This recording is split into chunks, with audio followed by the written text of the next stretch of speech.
தொழிலாளி ஒருவர் இருந்தார். அவர் புத்தர் மீது பேரன்பு கொண்டவர்.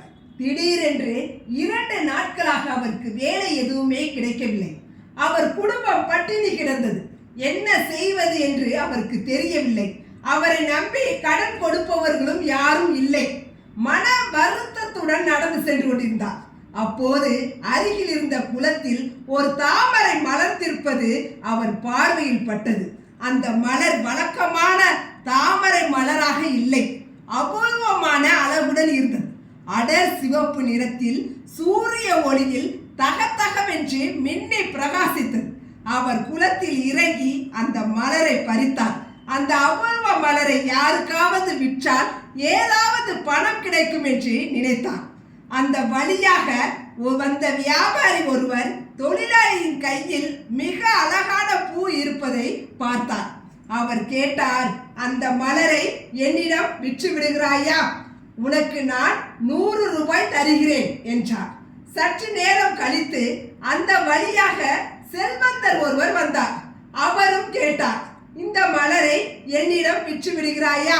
நான் உனக்கு 200 ரூபாய் தருகிறேன் என்றார். இவ்வளவு அதிகமான விலைக்கு இந்த மலரை கேட்கிறார்களே என்று தொழிலாளிக்கு மிகவும் வியப்பாக இருந்தது. சற்று நேரத்திற்கு பிறகு அதே வழியில் ஒரு ராஜா வந்தார். தாமரை மலரை பார்த்து மகிழ்ந்து அவரும் கேட்டார், இந்த மலரை என்னிடம் கொடுத்து விடுகிறாயா? இதற்கு நான் என்ன விலை வேண்டுமானாலும் தருகிறேன் என்றார்.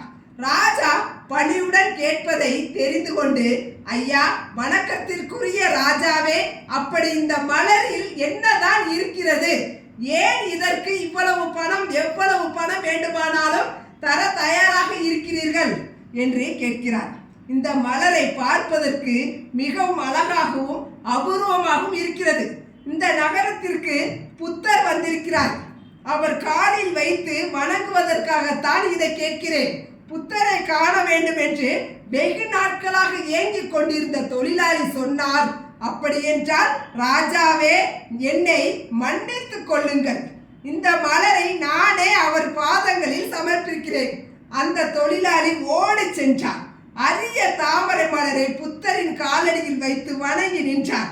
அப்போது புத்தர் கனிவாக அவரிடம் கேட்டார், சகோதரா, இந்த மலரை நீ ராஜாவிற்கு விற்றிருந்தால் நீ மட்டுமின்றி உன் பல தலைமுறைக்கு பலமான வாழ்வதற்கான செல்வம் உனக்கு கிடைத்திருக்குமே, நீ ஏன் அப்படி செய்யவில்லை என்றார்.